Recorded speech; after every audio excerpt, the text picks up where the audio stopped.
Most people look at this breed and are instantly intimidated. However, when I look at this breed, I see a smiling face. This is why I cropped only his face, because I know that the size and mass of this breed really does intimidate people.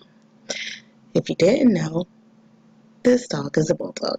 However, when you look solely at their faces, they have expressive eyes and a snout that's pushed in with an adorable mouth that always seems to be smiling.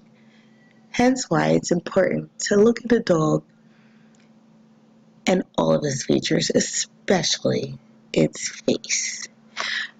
Barring all the rest of this massive creature structure, his face allows you to see him for what he is, a lovable, docile family animal who looks a lot more intimidating than he really is.